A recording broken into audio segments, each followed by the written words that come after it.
So I'm very pleased to welcome you all to the IAU webinar on integrating the SDGs in higher education. The webinar forms part of a webinar series that the IAU initiated in the period of marked by COVID-19, and we started in the spring. And the webinar series is entitled The Future of Higher Education, Short, Medium, and Long Term. As you know, and as you may know, and otherwise will discover, the International Association of Universities has been involved in developing initiatives around sustainable development since the early 90s, and since the launch of the Brundtland report that actually called many governments and all stakeholders around the world to pay more attention to the issues that are of common importance around the world, and thus work more towards a more sustainable future.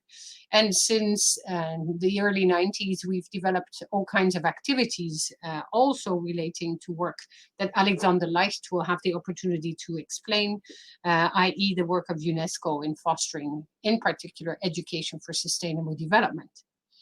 So the IAU webinar series on the future of higher education allows us to discuss many very important issues that are actually on the agenda of higher education institutions around the world. And we focused in particular, for instance, on the changing dynamics of internationalization, especially also in times of COVID-19. We looked at the impact of COVID-19 on higher education at large. We had a webinar focusing specifically on the future of values upon which to build better higher education, and zoomed in on academic freedom issues. We have looked at strategy development in higher education and how these strategies could and should involve sustainable development dynamics more, and many other issues that are actually challenges, but also opportunities for universities today. Today, we're very honored and pleased to discuss different ways of integrating the SDGs in higher education. And you will see no one size fits all. There are many different ways of doing it, and there are many different ways of engaging with the sustainable development goals. And we thank the three speakers for having accepted our invitation to speak and show what they actually do from many different perspectives. Alexander Leicht is the Chief of Section at the Education for Sustainable Development division at UNESCO, and he will explain how UNESCO has worked on different aspects of sustainable development, but also how it has fostered a lot of better attention of all people involved in education for sustainable development from early stages to lifelong. And he's been involved with these projects a long time as well. And so it's a great honor to have been able to also work as an international association with UNESCO on certain aspects of the work of UNESCO there. Shakuntala Laskar is a senior professor at Assam Don Bosco University in India. Welcome to our panel. Very pleased to have you speak on something that we even had to look up more specifically, and it is the dynamics around SDG 7 in particular, energy, and how there is a new terminology for us, and that is called hydrel. So how hydro energy transforms into electricity. And this is to zoom in on a very particular component or a contribution of a university to research on how to improve energy use for the future of our planet. Your cluster work is linked to SDG 13, also climate action, 15 as well, life on Earth. And so you will show also how the different SDGs are not to be seen in silo, but certainly also connect, and will allow to go more in depth into multidisciplinary approach and dynamics that are so important for all of us to use in order to better face the challenges that we face. And last but not least, and this is not the order in which every speaker will be speaking, but still, Charles Hopkins from York University. You hold a UNESCO chair on reorienting education towards sustainable development, and that is work that we have admired long term as well, because you have really been able to shake and move higher education around the world to address the issues that are on the table and need to be looked at in very proactive ways. And you will help us look into those and share a lot of the wisdom that you have gathered over time and can share with the people here. You're also, both of you, Chuck and Shakuntala, both from York University and Assam Don Bosco, two universities heavily and very positively involved in the IAU Global Cluster on Higher Education and Research for Sustainable Development. And that is of importance to us as well, as you generate the kind of dynamics that allow to link the different parts of the world on issues that are so important for the future of all. So you all three make the case for the importance of research as well, the importance of higher education, to be seen as one of the key stakeholders in the whole process to engage with Agenda 2030 and to make sure that the goals have any chance to be met by 2030 or later. And that will also be very important to look at. So no one size fits all, that is for sure. So you will show that diversity always are essential. They're complementary in many different ways. And what is important is to share about it and to also see how we can engage in a conversation with the many participants from around the world and to see how they relate to the different presentations that you will make. I'm now very pleased to give the floor to Isabelle Thoman, with whom I have the pleasure to work here at the IAU in Paris, and who heads much of the work that we do in the context of the IAU Global Cluster on higher education and research for sustainable development. So Isabelle, the floor is yours, and I will get back to you later. Before I do so, however, just 1 second still, please do put all your questions in the chat. We will look at the questions and we will try to do our best to respond to all those we can. You know as well that the speakers each have 10 to 15 minutes to speak, and then there is time for constructive discussion towards the end. Rest assured that we will also note all the questions down and share them with the speakers if there are questions that we could not address during the conversation we will have at the end of the presentations. So each of the speakers will have 10 to 15 minutes to present their points to the webinar, and then we will dig deeper in a conversation, also looking at the questions that you have shared. So thank you very much. The floor is yours, Isabelle. Thank you. Also, a warm welcome from me, from the IAU in Paris. I'm very pleased that we have such a good round of speakers here, and I think we will have a really interesting discussion. From my side, as I'm working as Program Officer for Higher Education and Sustainable Development, HESD at IAU, I would just like to give a brief introduction of what we are doing at IAU with this topic. So sustainable development is one of IAU's key strategic priorities, and our activities regarding that include a global portal where we showcase and also demonstrate what universities are doing. We are conducting surveys on higher education and sustainability at universities globally. And we also have several publications and events that we are working with our member universities and with the IAU Global Cluster. Hilla just had already been mentioning, we have 2 cluster representatives here today. We have York University in Toronto, and we have Assam Don Bosco University in India. So here you see a nice world map of how we distributed the SDGs over all continents. And we did launch this cluster at IAU in 2018 already, with the aim to just connect all the activities that are already out there. We have each institution leading one of the SDGs, the Sustainable Development Goals, and then they work with their respective partner universities in satellite clusters, in so-called sub-clusters. So the goal for all of these universities involved in the cluster, it's around 80 in total, is to really bring sustainable development in higher education and research forward, and to promote the role of universities for Agenda 2030. And within this cluster, we are developing approaches for collaboration, for joint research projects, but also really share the experiences of how to work with the SDGs on an institutional level, in their strategic plan, in their leadership, but also for teaching how to put the SDGs in the curricula or in campus operation or in projects that universities do with their local communities.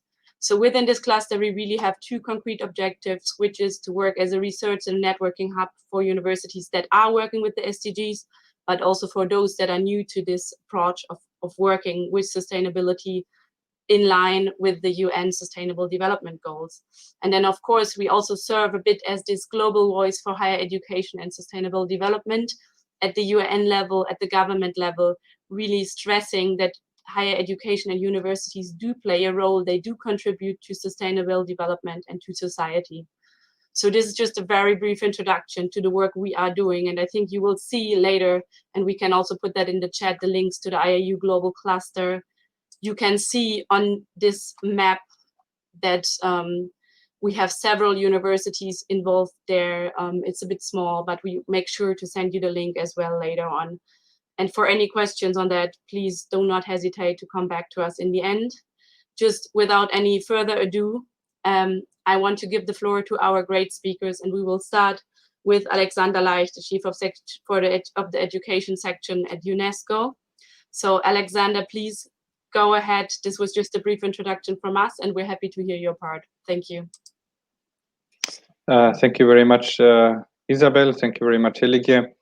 Thanks for inviting me, and thanks for giving UNESCO the floor. I start with just briefly mentioning once more how we appreciate the idea of setting up this cluster and to bringing universities together, really using the SDGs as a matrix. This is really, I think, a very, very important step to making the work at the higher education level for sustainable development for the SDGs more strategic and more systematic.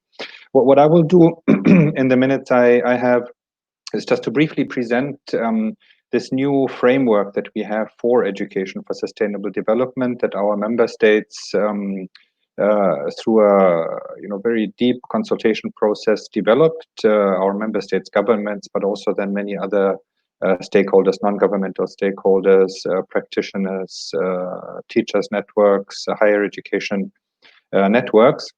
This new framework, we call it ESD for 2030, was adopted by our member states last autumn.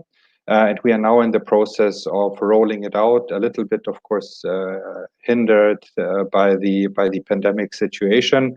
So instead of having a big launch conference in the summer of this year, in June this year, we will have a big conference next year, and we are now in a way soft launching this new framework due to the current situation. So basically, I start really with maybe just saying a few words about our general approach to education for sustainable development. And Isabel, I think that's the next slide, if you could show that.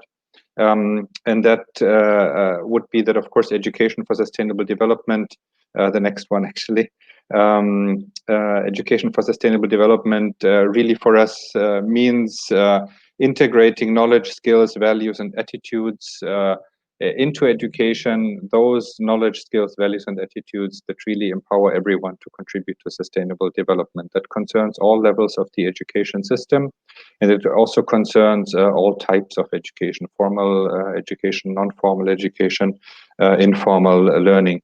We very much emphasize the three learning dimensions of cognitive, socio-emotional, behavioral, and we always emphasize, you can see that a little bit, it's not easy to read, but a little bit reflected here on the on this image.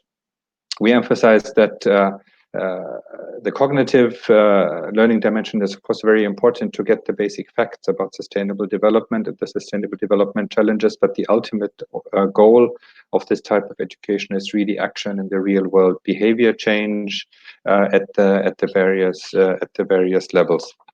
This is also why in this new framework, and you can also see this here reflected in this maybe not so easy to read slide, is that we very much emphasize the big transformation that needs to happen if we want to achieve the Sustainable Development Goals, and that education needs to contribute to its transformation at two different levels. One level is really the individual level. How can I acquire the relevant skills and also the right kind of motivation to, at the individual level, change my life towards sustainable development, to put it in a simple way like that. But it's very important to emphasize that we cannot stop and stay at the individual level. We also need to look at the big societal transformation that is necessary, and that's probably the more important level even than the purely individual level. So what we emphasize very much are also citizenship skills for sustainability. What do I need as an individual to become engaged with the wider societal political process where the big decisions for sustainable development are made? And that brings together very much also citizenship education, the skills that citizenship education provides, and education for sustainable development. So that's the first point really I wanted to emphasize. The second point with this new framework that we are making is really education for sustainable development. And Isabel, that's the next slide, is relevant for the achievement of all the 17 SDGs. You may see on our website we have a relatively popular document that spells out learning objectives for each of the 17 SDGs and cross-cutting competencies. We've tried to summarize this one, with this one 60-page document here on this one slide. That's also not very easy to read, but I think you get the basic idea that education for sustainable development really leads to specific achievements, let's say, for each of the 17 SDGs. Again, as reflected here at the center of the slide, along the three learning dimensions of cognitive, social, emotional, and behavioral. So education for sustainable development for all the 17 SDGs. That's the second important point that our member states and all other stakeholders have agreed for this new framework or this new strategy. We also think that that education for sustainable development is very well placed to talk about the different and facilitate learning about the different interlinkages between the different SDGs. And I think it is also as is also very evident and as is widely discussed, there are also certain tensions or possible trade-offs between the different SDGs about economic development on the one hand, conservation on the other hand, for example. So there's a lot of negotiation, a lot of learning at the whole society level necessary to achieve all the 17 SDGs equally. And we believe that the specific learning approach that education for sustainable development provides helps us to deal with these interlinkages and this also with these possible trade-offs and tensions. Now, when it comes to the implementation of this new, if we move away sort of more from the concept, but move towards the implementation, on the next slide, you will see that we have identified 5 action areas to build on the previous framework or program we had that we used to call the Global Action Program, and under which we also worked with IAU, of course, in higher education. So we have further developed, but largely maintained these 5 priority action areas that have been identified as the key areas where we need to see change in order to make education more sustainable or bring education overall in line with education for sustainable development. The first one is to creating the right kind of policy environment for this type of education that we want to promote, both in the area of the education policies, but then also with regard to the policies that are connected to specific sustainable development sectors, the climate sector, for example. The second action area targets education institutions and looks at how can the education institution be transformed into a a space where learning for sustainable development is possible, not only through teaching and learning content, but also through the way the institution is organized. The third area is a self-evident one, building capacities of educators, teachers, educators at all levels as learning facilitators for sustainable development. Here also, of course, higher education has a crucial role to play as the space where teachers and future educators are educated. Young people, youth groups, especially with regard to non-formal education, as the fourth action area, with the emphasis to see young people here not only as a target group, but really as the ones who themselves can drive education and can drive learning.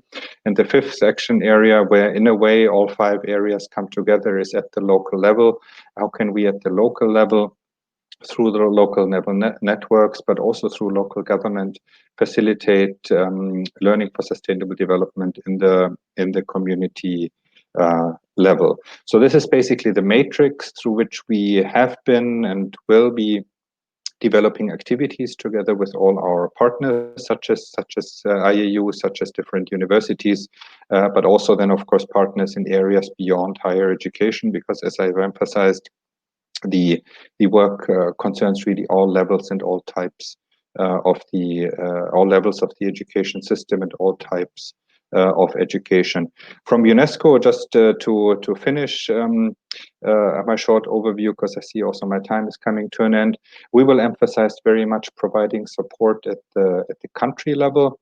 And we will try to, or we are trying to identify a number of countries where there's a particular also political will, and where there's a particular threshold to generate education for sustainable development activities under this new framework.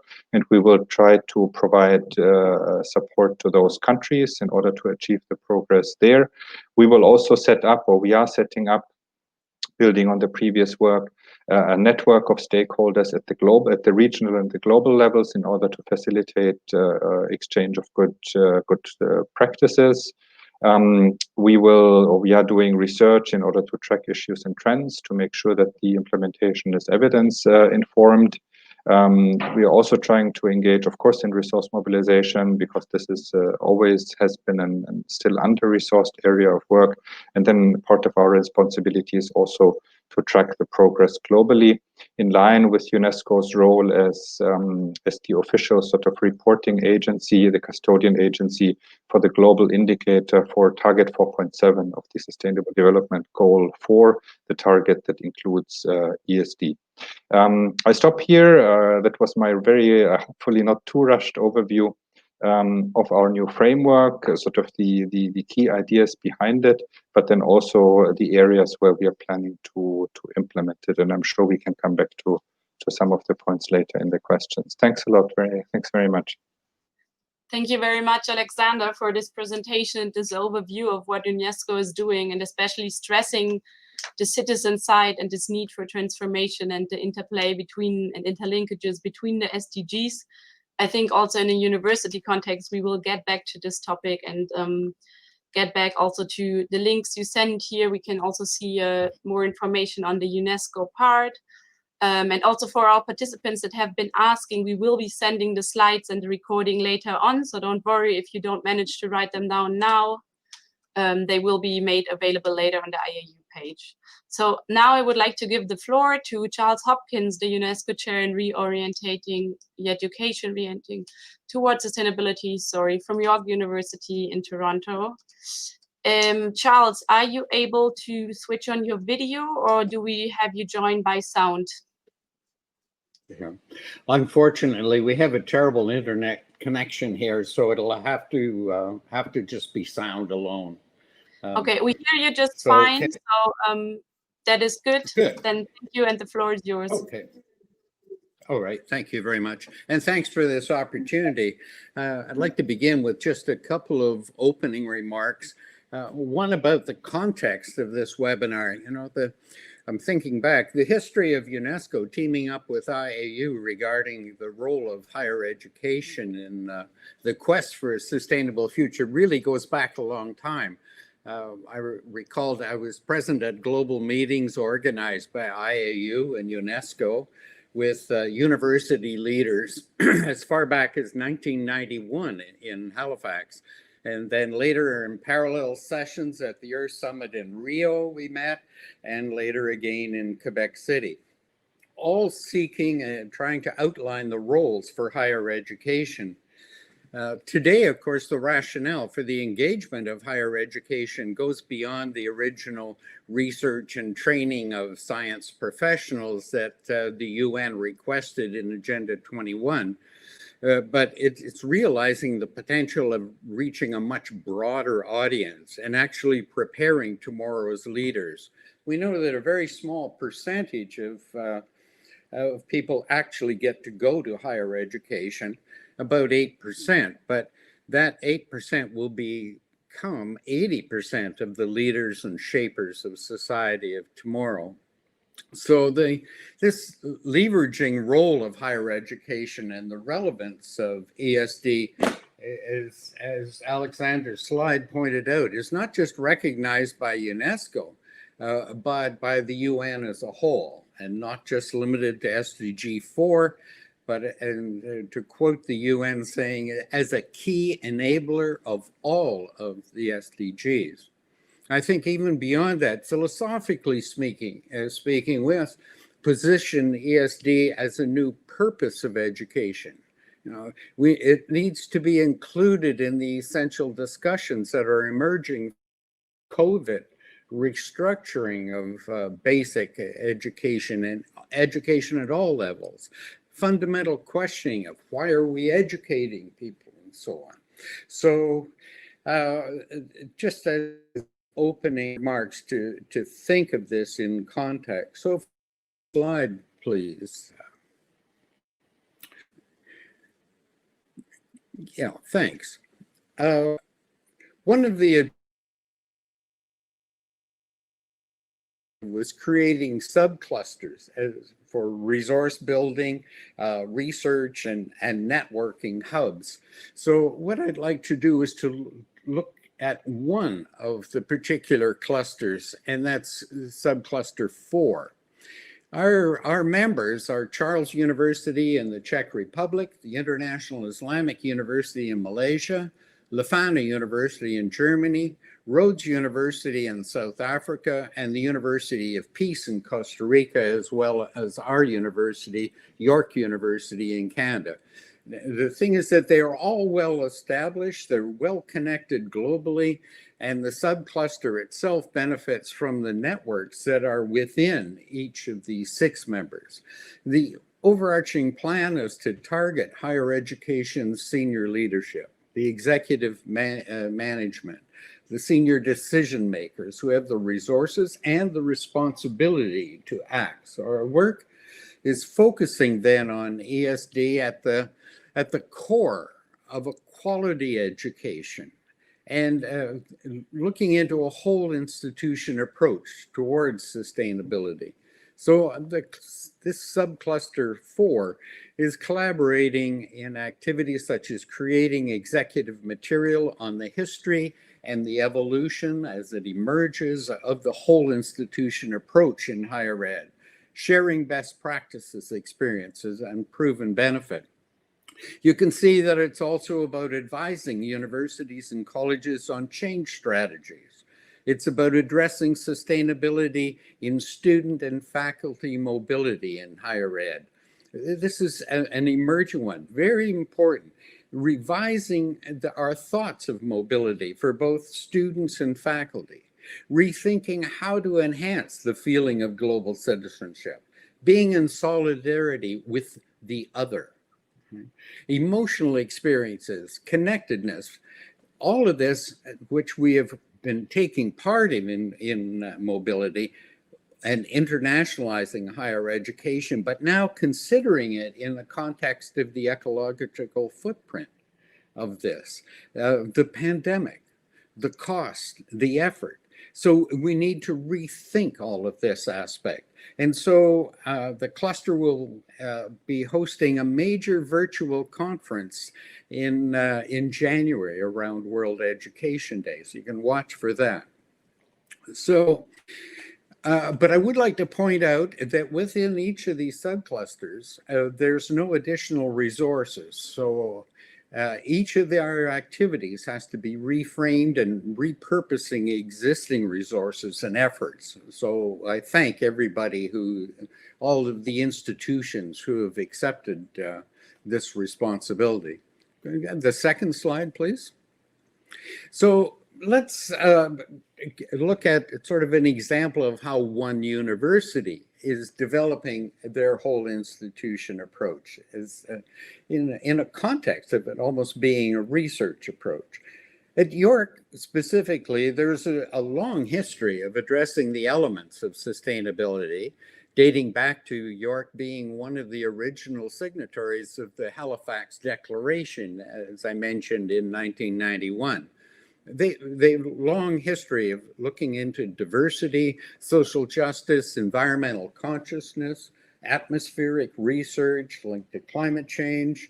Their MBAs engaged with sustainability, public health, and so on. York University is already recognized as an international leader in the SDGs around relevant research, teaching, partnerships, and certainly campus practices.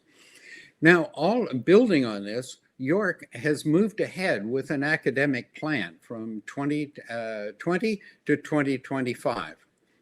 So this new academic plan with advancing the Sustainable Development Goals that encapsulates the whole initiative, as you can see from the diagram with the symbol of the SDGs surrounding everything. This blueprint for action with the 6 priority areas elevates York University's action to contribute to the UN, to the SDGs. But as you can see, the issues are 21st century learning, knowledge for the future, beyond access to higher education to actual success, advancing global engagement, partnering, and living well together.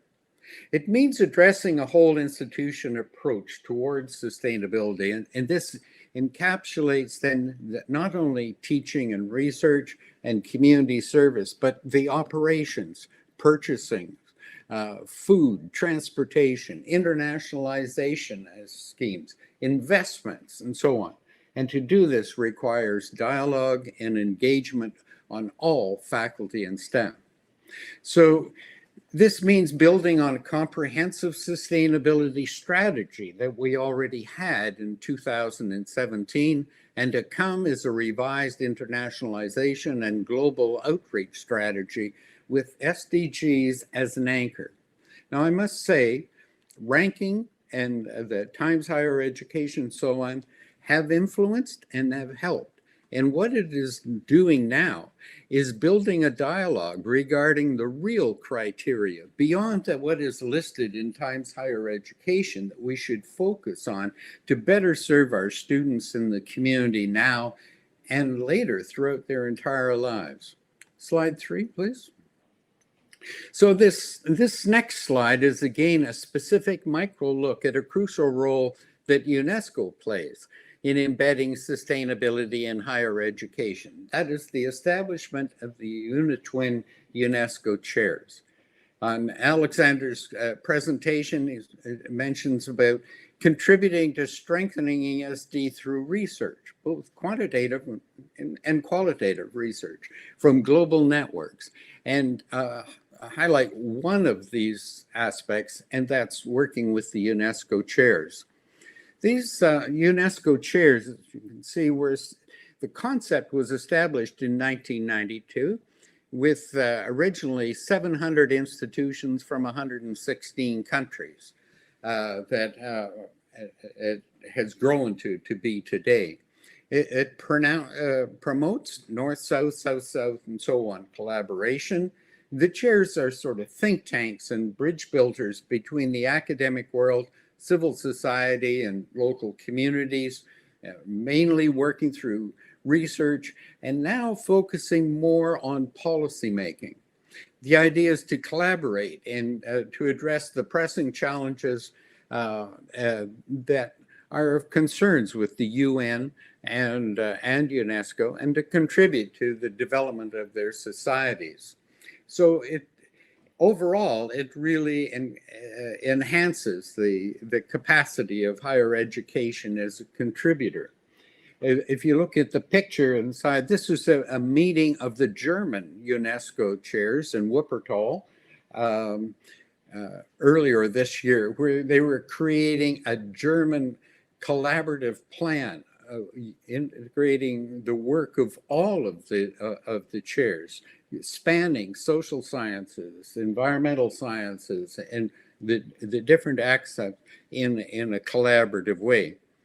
I want to thank UNESCO for the interconnectedness now in the new ESD for 2030 plan of connecting all of the priority areas so that those who become the partners, the ESD net, will be able to work collaboratively across all 5 priority areas. This is important because you can't just isolate one from the others. Our UNESCO chair, when looking at this idea of research and contributing to policy, the other part of the slide talks about 2 research networks that have been reformed and are poised, ready to collaborate on ESD for 2030s is research networks. One of them is the International Network of Teacher Education Institutions. That spans roughly 50 countries, looking at how to embed ESD in teacher education. And the other big network, also spanning roughly 50 countries, is looking into how ESD could help to improve the education of the least well-served people in the world by their education systems, and that is the world's indigenous. So in closing, the idea of collaboration, working together between the IAU clusters, the UniTwin programs, and so on, building on research and training to reach all who attend through higher education, not only through the teaching, but also through what our institutions themselves model. We're adding policy advice, actively pursuing a global voice for higher education. The research, now looking at sustainability science as a collection of natural and social sciences and so on, in a participatory way to develop policy. And then lastly, I'd like to comment that SDG 17 is about creating and engaging partnerships. The partnership of UNESCO, IAU, and the thousands of higher education institutions, their faculty and professional staff, have much to offer the SDGs and the 2030 agenda. Let's get their voice when national governments and local and regional governments are developing their implementation strategies. Let's be at the table. Thank you. Thank you very much, Charles, for this presentation and also presenting the work that the SDG 4 cluster is doing and spreading a bit of light on this big UNESCO UniTwin network. And I think we all very much agree to the importance of partnerships, and seeing all these international participants joining today shows the willingness to work together across borders. And I think that's really what we need. And now, last but not least, I would like to give the floor to our third speaker, which is Shakuntala Laskar from University in India. And she will zoom in on the work of her university for the SDGs, particularly SDG 7. Shakuntala, the floor is yours. I will mute myself now to avoid the echo. Thank you very much. Warm greetings from Assam Don Bosco University. I am happy to present here some aspects of what we in Assam Don Bosco University are doing to make SDG goals visible to our faculty and students. First of all, the SDG 3 is about the health and well-being. Assam Don Bosco University is committed to supporting communities belonging to around 145 villages, mostly tribal, in the vicinity of our campus in Tapesia, Sonapur, towards sustainable development. We operate a mobile dispensary in the form of a van stuffed with qualified medical healthcare workers and medical social work practitioners. They provide primary medical care to those living in underserved areas and have limited or no accessibility to healthcare facilities. Social workers associated with the university reach out to the people, involving local communities and organizing awareness for healthcare. Apart from providing free medical consultancy, we make available basic medicines at minimal cost. Then it's about this SDG 4, the quality education. Our university students provide free tutorial classes for the school students of the neighboring villages.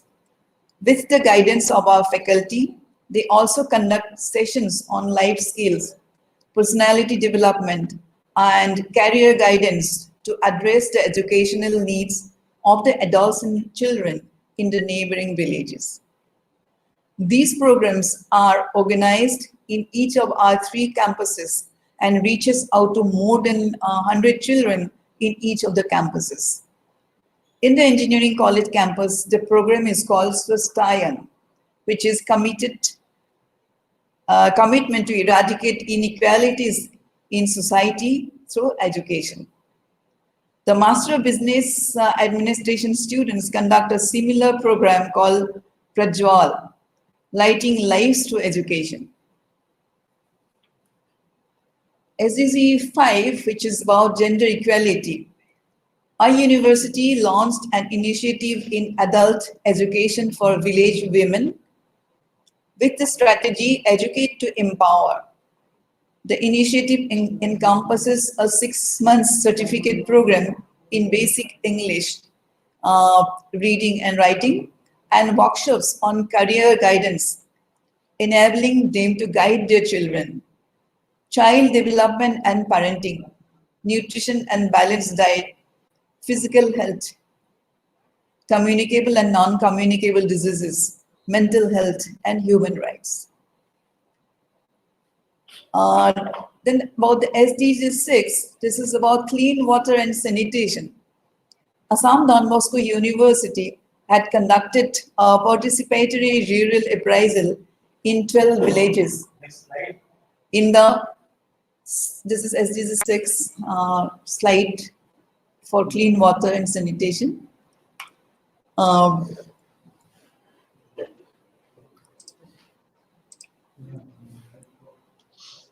Sorry, was this slide, or which one would you like me to put? It's about SDG 6.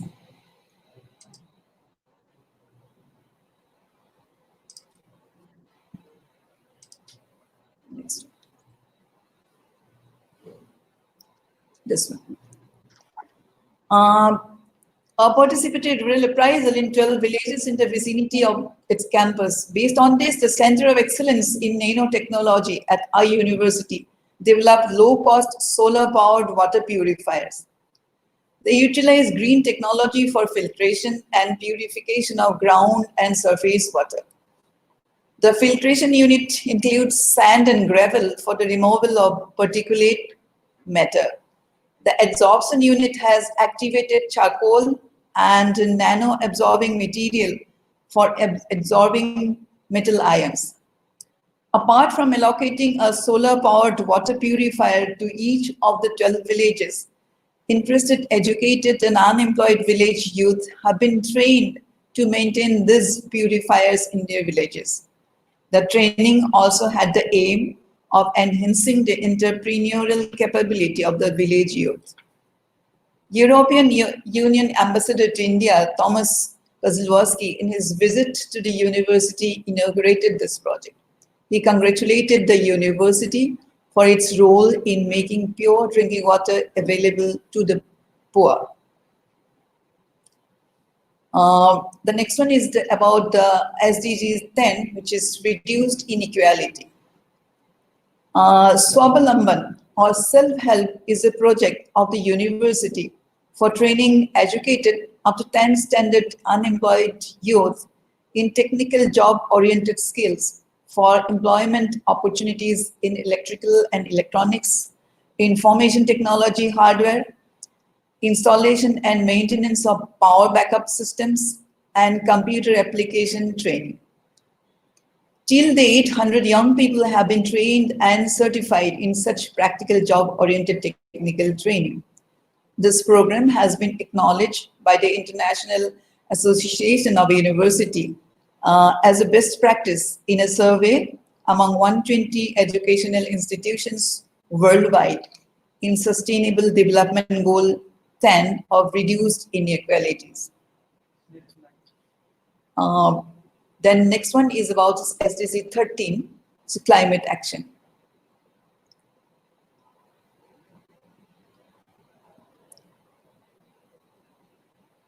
Yes, just agroforestry, forestry and conservation of biodiversity.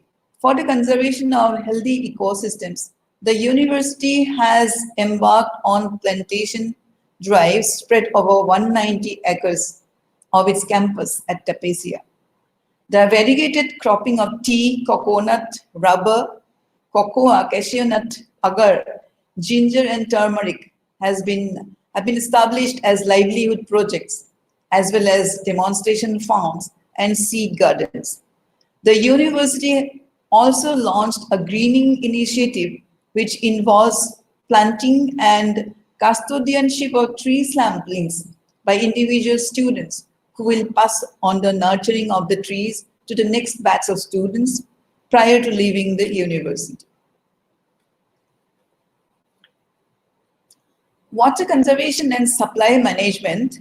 The university has invested enormous resources to harvest rainwater at a macro level. It has created a major reservoir spread over 10 acres and 5 minor reservoirs, each of 1 acre or more in area, by tapping small streams in the campus. Drinking water is obtained from 5 deep bore wells. The next slide is on this life on land. The campus has a natural forest cover and is the refuge of varied endemic species of wildlife. The university land is demarcated by boundary pillars without fences or barriers to allow the unhindered movement of animals and their access to water sources and foliage. This is about the SDG 17, which is Partnership for Goals.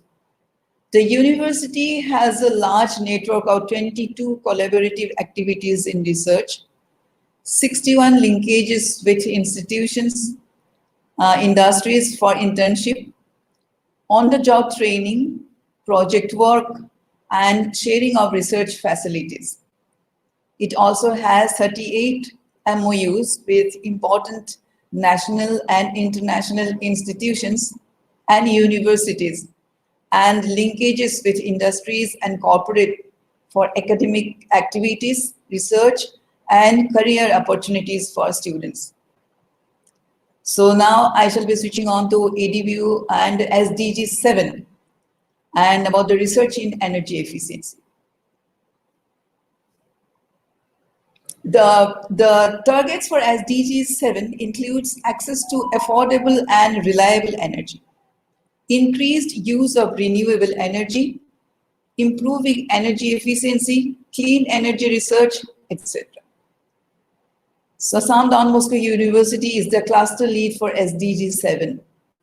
University has installed 320 kilowatt grid connected solar photovoltaic power system by using the free rooftop spaces. This has reduced the energy cost by 16 to 20%.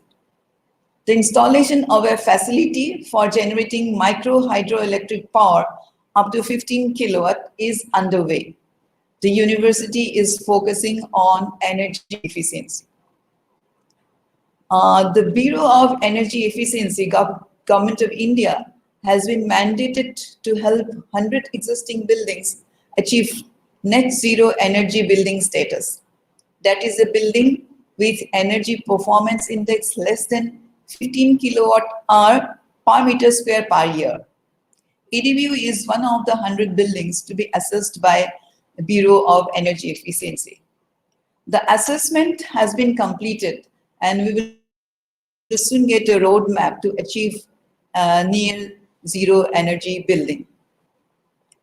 The university is undertaking research in the generation of affordable energy from new and renewable sources in a cost-effective manner, targeted for use in rural areas of the country. Some of the selected ongoing research areas in the field of energy are this is about the generation from bio-waste. This is one successful model of energy generation, which is called cow dung battery. And it has got great relevance in rural setup, considering the low cost. When series-connected discharge batteries are placed in a basin containing some cow dung and salt water and exposed to sunlight, the positive and negative charges produced in the solution are collected in the series-connected batteries to produce a current. Thus, the batteries get recharged. So the efficiency can be enhanced by adding sulfuric acid in it. There is another research, just I will mention, this is about the development of a novel algorithm to increase the performance of photovoltaic array in partial shading condition. This project presents a technique to configure the modules in the PV array to enhance the generated power from the array under partial shading condition. The theoretical results obtained using simulation studies demonstrate a significant power improvement in the proposed configuration with respect to the TCT configuration. Then I just mentioned that there's the research in the undergraduate level about the development of a solar-powered steam turbine generator, which is a renewable energy technology having the ability to provide electricity. The solar-powered steam turbine generator was designed and built based on collecting solar energy using a Fresnel lens, so that the heat is created in the fluid in a reservoir to high temperature to produce steam, which drives a turbine coupled to the generator. There is also incorporation of a solar tracker using Arduino, which tracks the maximum light intensity at a particular point of time. So this is just mention about the research going on in the Assam Don Bosco University about energy efficiency. So I'm coming to conclude. We ask Yes. you to wrap up, please. It would be great. Thank you. Pardon?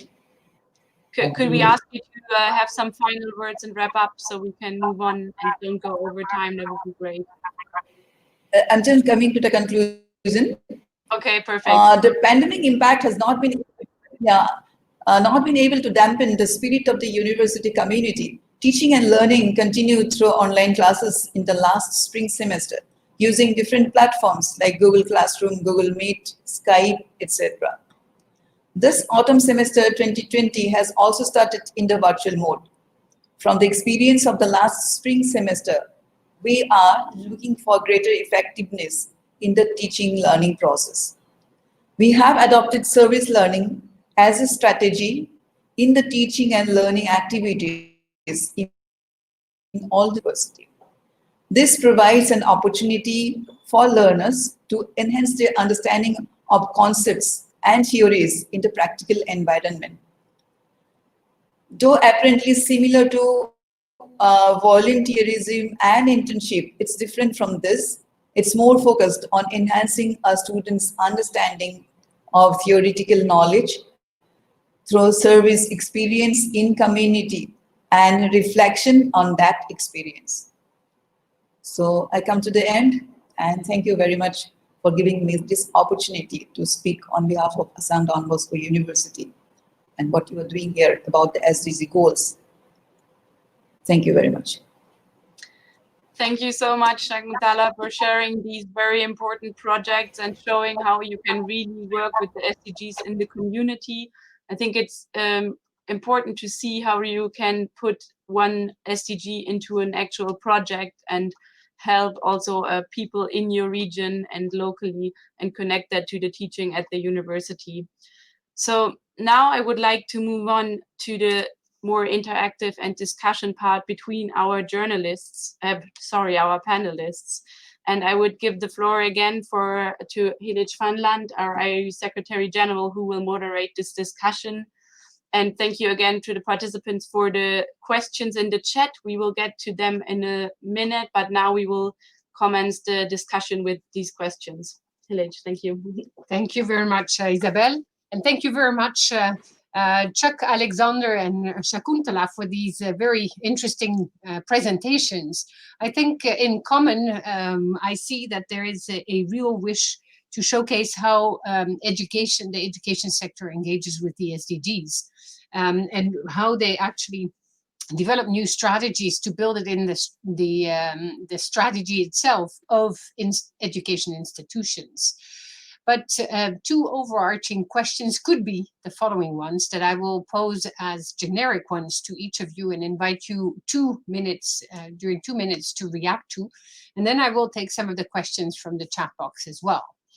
So how do you believe that higher education or education institutions at large can contribute to integrating sustainable development or education for sustainable development strategies in national policies as well? Because to build it in at the institutional level is one thing, but as you said also, Alexander, in the beginning, you work with member states and you also help them to develop the strategies that are required to scale up activities that are being developed by others. So it would be interesting to see if we can come back to the national policies and national strategies to actually foster sustainable development. The second broader question would be more specific to universities, yet again linking up national strategies with those actors in society that can make the difference. And here, how actually to better equip universities and other higher education institutions with more theoretical and practical tools to actually go to the next step and transform the teaching into something that would be more adequate to address the challenges we face, into transforming the research landscape, the research agendas of institutions, of countries, and also look at how to transform the institutional mindset, something that was also stressed very strongly by Chuck in his presentation, because it is actually at all the different levels that education institutions, and I broaden the scope here because UNESCO is not working only at higher education level, but at all the levels, but how to actually ensure that these institutions are properly equipped to help foster the transformation and the new mindset required in order to ensure we are going into a more sustainable future. So broad questions, 2 minutes will never allow you to answer to those in detail, but maybe your reactions, and let's go backwards, and then maybe Shakuntala first.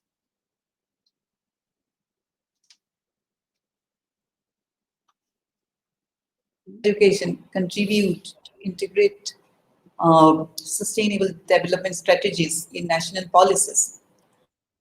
In fact, Government of India is taking much care about introducing different programs for the sustainable development.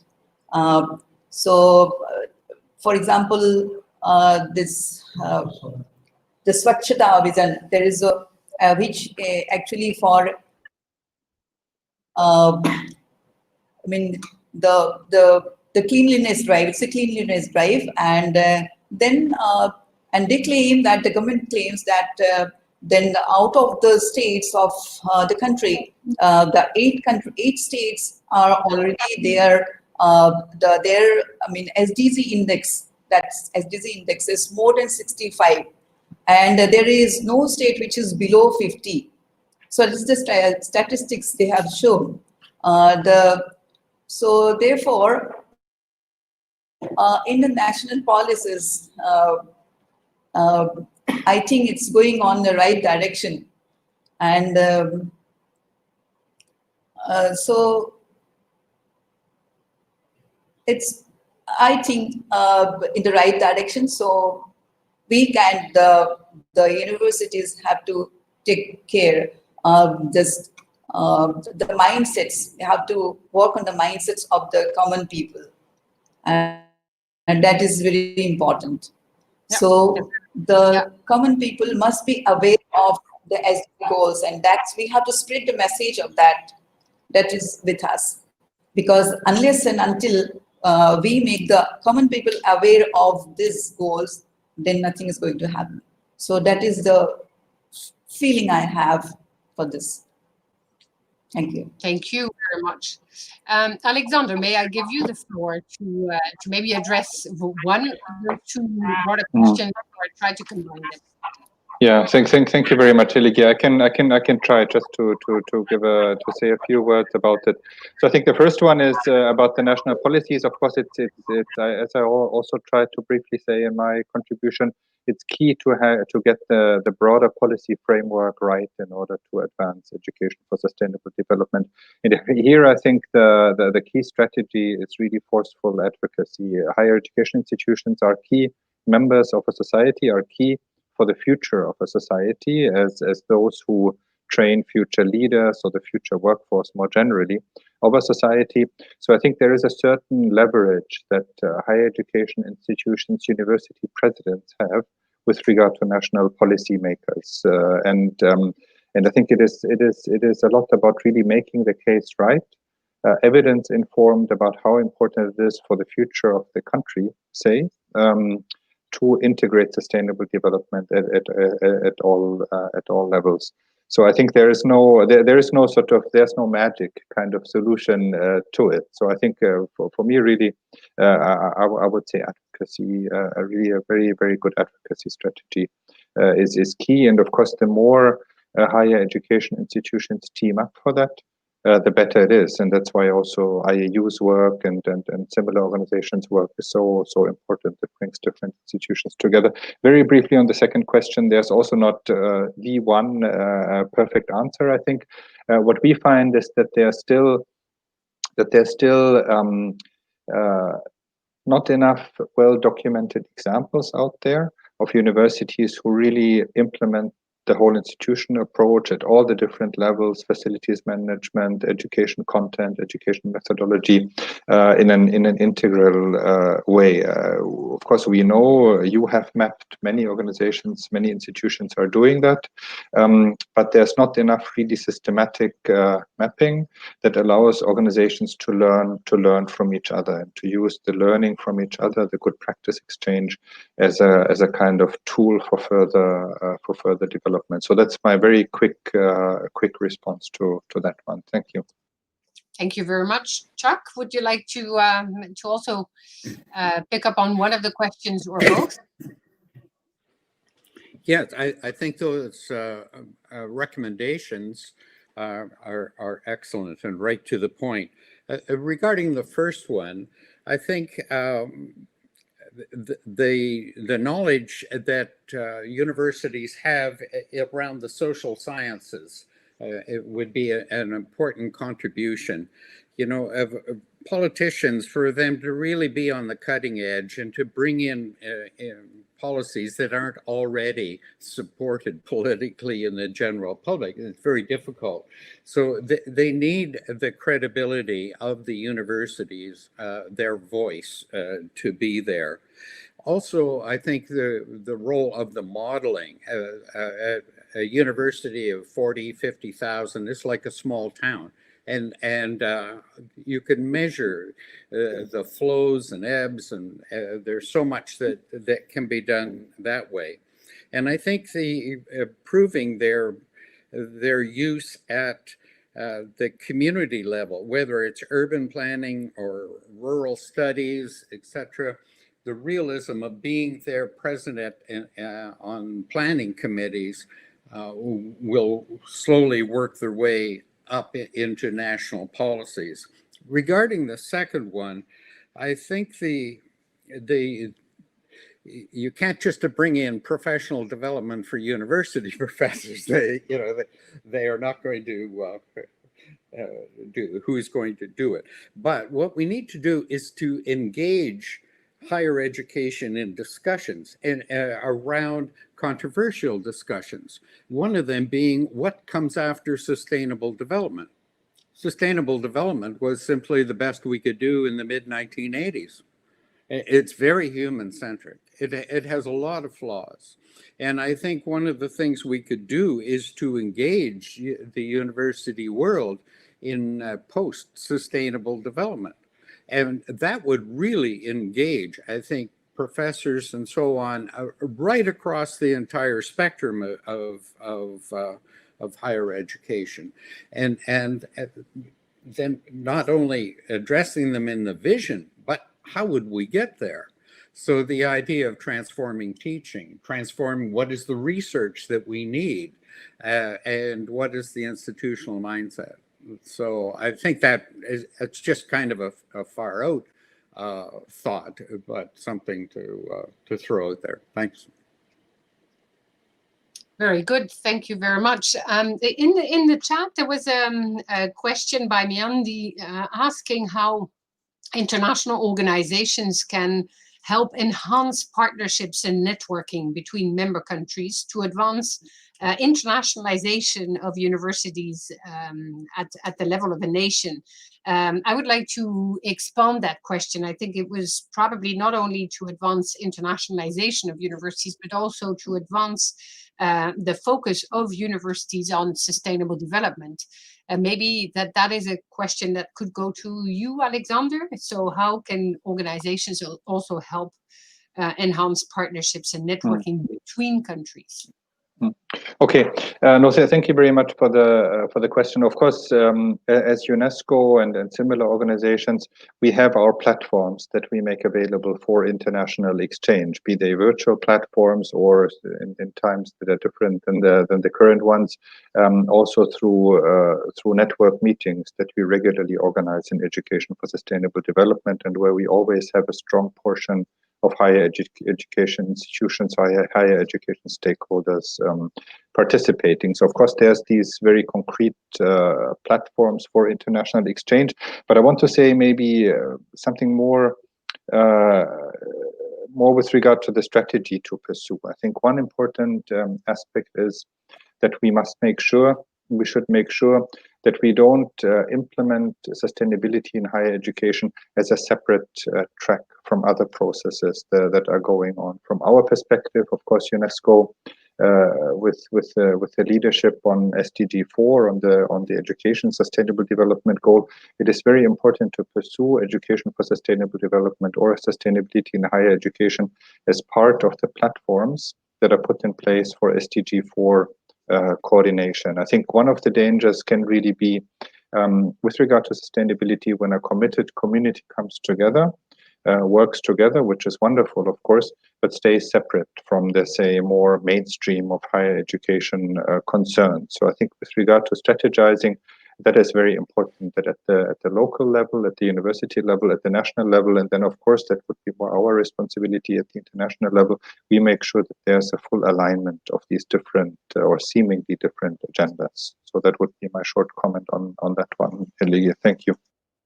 I think this is linked to another question that was asked at some point that was maybe a little bit on something else, yet it was a question to Shakuntala, but it was your universities have cooperated with local communities in several fields, and what was the role of the university? That's maybe a big question. The sub-question actually relates to this previous discussion, because the person asking the question said, but this would require a huge team to put in place, for instance, the whole of institution approach. And the person also stated that this probably would involve an enormous amount of money and a very important budget allocation to the very transformation of the institution. And if I may recall some of the debates that we've had in the Global Action Program with UNESCO and the different networks working together, there we've always also made the case that it was not always a matter of money. It was a matter of mindset, and it was a matter of bringing people on board of the dynamics, the philosophy, the mindset, the spirit of sustainable development, and that was something that required actually a whole other kind of dynamic than the financial one. Maybe that you could start, Alexander, and then Shakuntala and Chuck could also react to that and show how, if, for instance, the dynamic at York University, yes, it involves also budget allocation because it requires faculty member time allocation to the project. But maybe you could elaborate on that a little, because the question on money comes back very often. I'll start with, I mean, I guess you suggested I'll start with 2 or 3 comments, but I think our the Shakuntala and Charles who speak more really from the university are probably better placed to say something really substantial about that. So I just have one thought I want to share. I think it's clear that resources are needed, and I think it would be naive to say, you know, we can do all this work through good networking without additional resources. I think that would also not be fair to state that.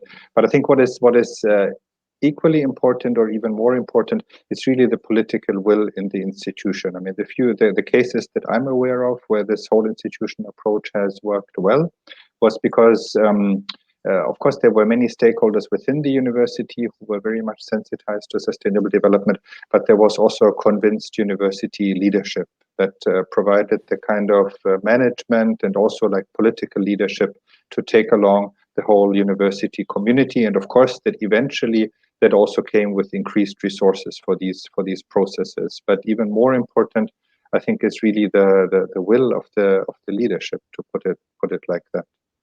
Thanks. Yeah, thank you. Chuck, would you like to maybe start on that one, and then Shakuntala Laskar, you could continue?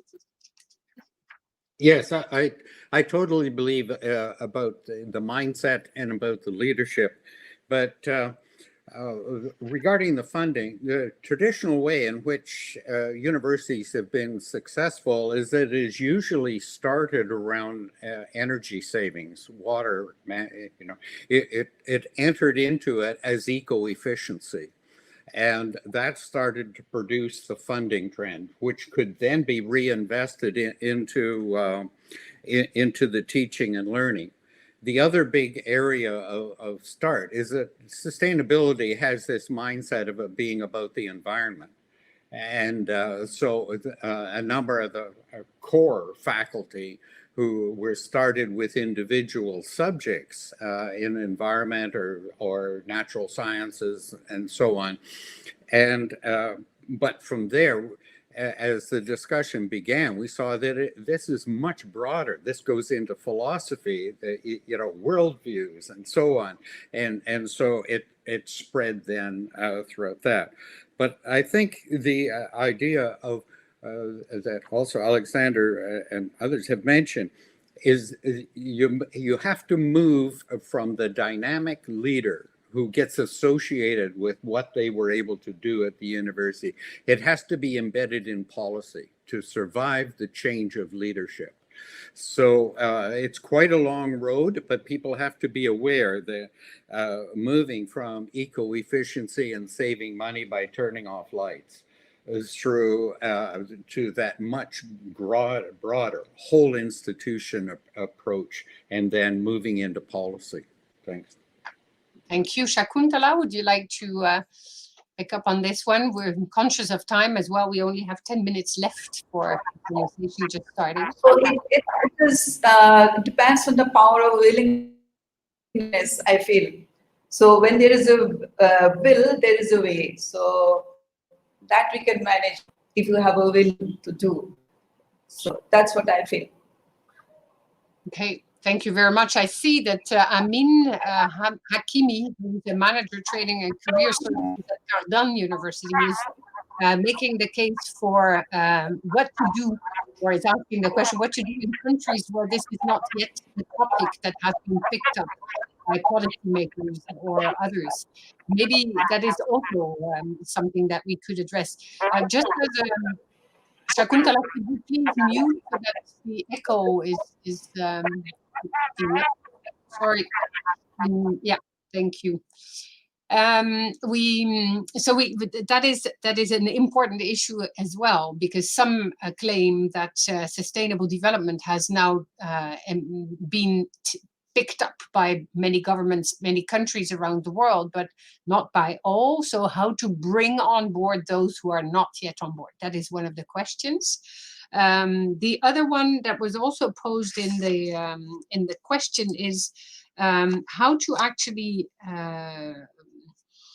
provide for the framework that would allow to go beyond those already convinced, how to bring on board the others, and how to maybe create this whole of institution dynamic and bring others on board. Would you have one or two easier suggestions for universities to pick up the ball? Chuck, would you like to start? Yeah, sure. Regarding Amin's question around Afghanistan, first of all, I would love to link with between some universities just to show the realism that sustainability, the world that we want. You know, it's beyond just saving the environment. So the idea of having some other universities enter into this kind of a discussion. Sustainability isn't about the 17 identified goals that the UN could agree upon. I think in Afghanistan, they have to start with the discussions around the world they want. What's preventing them from getting that particular world? What are their immediate issues? What are their needs? And having people start to address it in a small way. So certainly it would come around water. It would come around a livelihood.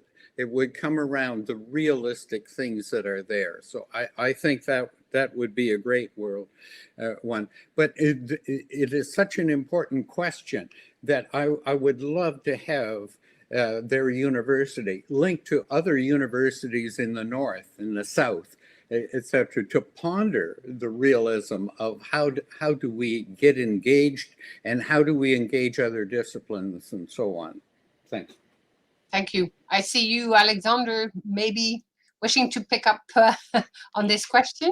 No, thank you very much. I was just thinking I don't have so much to add really. I had the similar thought. I think we shouldn't get too hung up about sort of the specific terms of the global framework. So the specific this global framework or that global framework. I think it's wonderful to have this government agreements at the global level, and of course it provides a very strong mandate for action on the ground. But when it comes to those who are basically seemingly not doing anything yet, I think that was a bit the background to the question.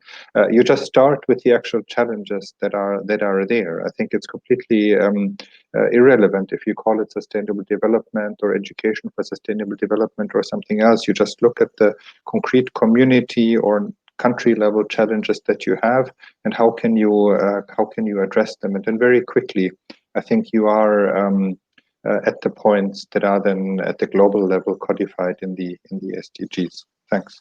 Okay, then I saw also on two of the slides there was a reference that was made to the ranking mechanisms, and somebody, I think it was Albert Schramm, you linked it as well to the work of the accreditation bodies.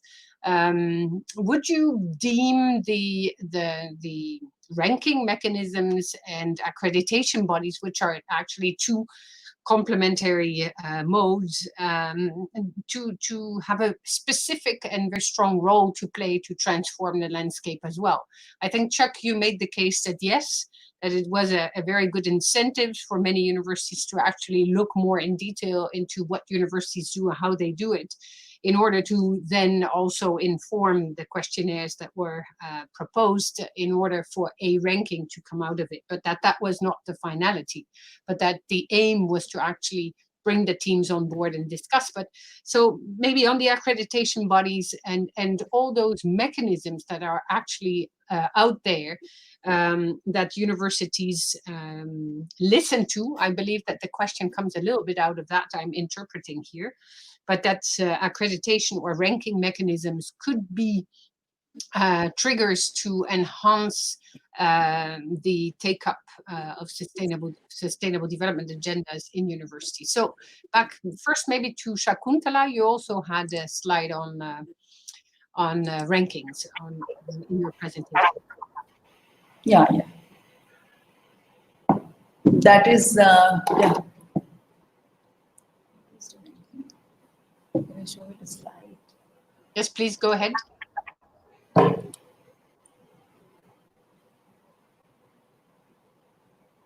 Shakuntala? Yeah, I can hear you. Okay. That is, yeah. That's on life on land. We got the ranking. So I think that encourages you to go forward. Getting a good ranking, it helps to go forward and work constructively and to reach the goals. So okay. I think accreditation bodies, would you have something to say about accreditation mechanisms that could help support that dynamic? accreditation mechanism, we also have here like NBA, that is for our technical colleges. So that I think is, that will set standard in case, say, for research or even for education. So so it's required. I think it's good to have an accreditation. Okay. Chuck, would you like to pick up on that as well, maybe? Yeah, I think when you look into change management and the theory and so on, you do need targets. You do need measurements. You need to set goals and targets and so on. And but I think where the discussion needs to go is what are the targets, and you know what really needs to be measured, and what are the increments and so on. But I see the linking of the whole monitoring, evaluation, ranking, etc. I want to see that linked to the new discussions around the futures of education, what constitutes a quality education, that whole discussion, the purpose of higher education being revisited and so on. So I think that these two need to be coupled so that we don't just come up with rankings that suit either wealthy universities or universities that have access to huge amounts of government funding, or endowments. You know, so how do we put all of this in some sort of perspective? So I see that we do need the rankings as part of change theory, but let's have really in-depth discussions about what constitute the rankings, how do we implement them, how do we report them, and what do universities and countries do with them? You know, so Right. that it's not, this isn't a shame game or a bragging road. Thanks. Very interesting. And Alexander, would you like to add something to this, maybe? Yeah, I think that rankings can be a sort of a useful incentive as an intermediate step. Of course, whatever helps to incentivize sort of university action, I think is welcome for this type of agenda. We just have, and Charles was alluding to that. We just then have the danger again that we are narrowing the agenda to what is within the ranking. So that's why I would see it as not an ultimate goal to set up a sustainability ranking, but a kind of step in the right direction. Okay. Thank you very much. Then there are very interesting questions now coming up. Also, how does the current situation, also with nationalism coming up and closing down of countries in context of COVID-19, or even COVID-19 in itself, putting a lot of stress on higher education to do so many other things. How can we prevent that sustainable development will move to the background again, where there is so much already done to advance it? On the contrary, do you see that there would be there is a danger there, and how to ensure that sustainable development is the first priority back on the agenda as soon as rebuilding is being considered? And then another question that I see here, so accreditation, it comes up again, and so that was the other part. Ranking is one, but accreditation is a whole full-fledged mechanism that allows to also check and balance the quality paradigm in higher education. So very important to look at those dynamics.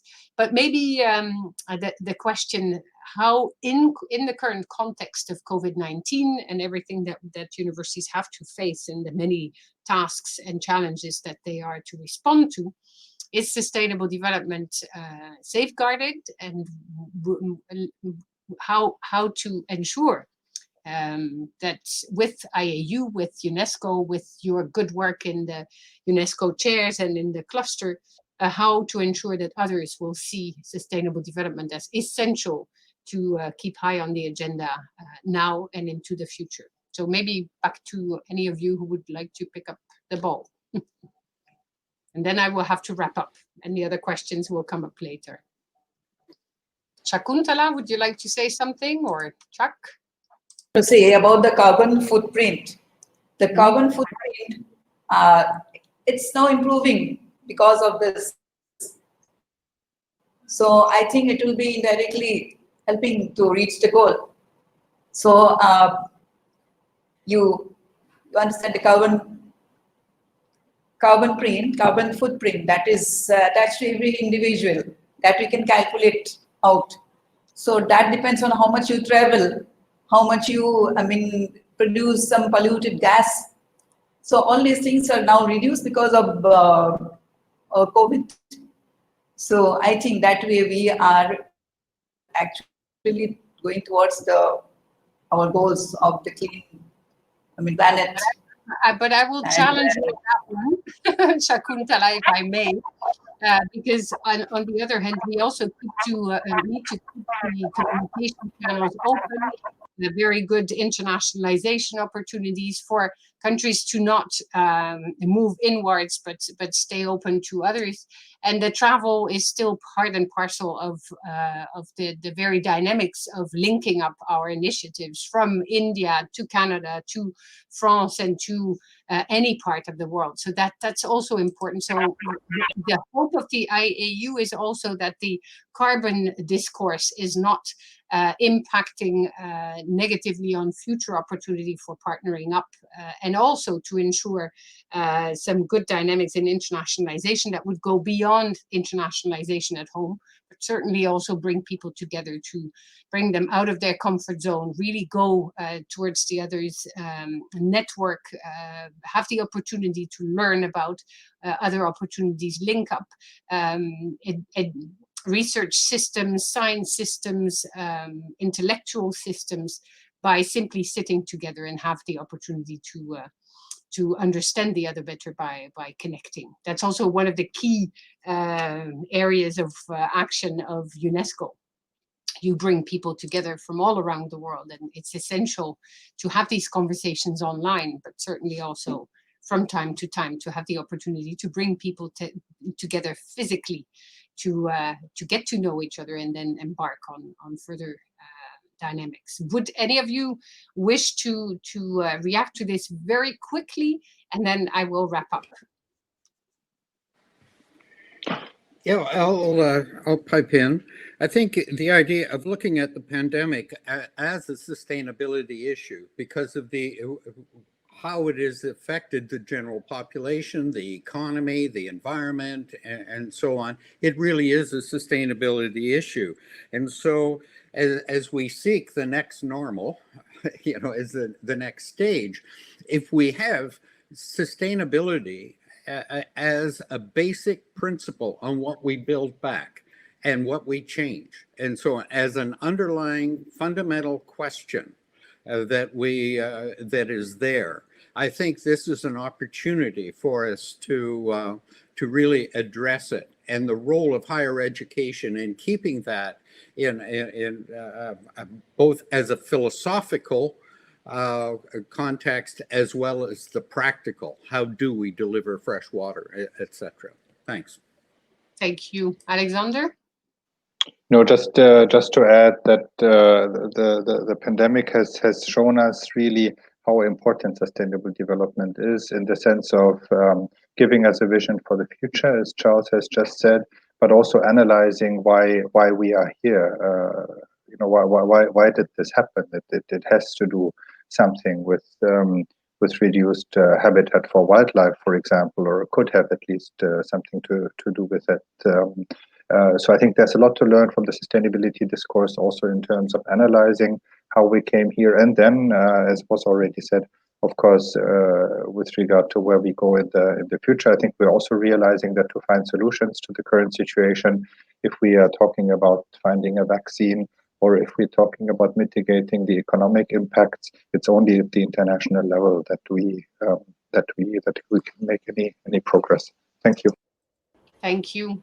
Shakuntala, if I may. So that about the sustainability goal, that's what I will have to wait and see what happens, because the science has not been able to give us the answer. It's very unpredictable, and so far no one has been able to see. The science has failed, in other words. So we'll have to wait and see. Okay, thank you. I think there are more questions in the chat. We will gather those and we will share them with everyone. There is a good opportunity to engage in further conversation. As you know, this is a series on the futures of higher education, short, medium, and long term. And this is the first seminar session on sustainable development and the role of education and higher education in particular. And we will have 2 other such sessions in the Tuesday webinars to come. So we have a last slide that we would like to share with you, just with some opportunity to find further information that will also be shared with everyone separately after this presentation. So while we look for the last slide, let me already thank all the participants for having taken an active part also in the chat, and for having listened to this very interesting conversation. And certainly let me thank these 3 esteemed speakers, Shakuntala Laskar, Alexander Leicht, and Charles Hopkins, for their excellent contributions to the discussion and to debating how to ensure there is a sustainable future for all, thanks to better education and thanks to reorienting the kind of education that is being provided at all the different levels, including higher education. So here are some of the links where you can find further information from all participants. And we would like to say goodbye and meet you again on 6th October to discuss leading universities in an age of uncertainty. Then on 13 October, one on the UNESCO Global Convention on the Recognition of Higher Education Qualifications and how to there look at moving towards a global and mobile knowledge economy. On 20 October, we will zoom in on digital dimensions and how teaching and learning can be innovated for a better future. And 27 October, higher education under examination. Are we ready to train the future healthcare workforce? And to answer to a comment made earlier, is science providing the responses that we need? So we look forward to welcoming you back to the webinar series on the Tuesdays to come. Thank you very much for your participation in this webinar. Thank you to everyone. Goodbye.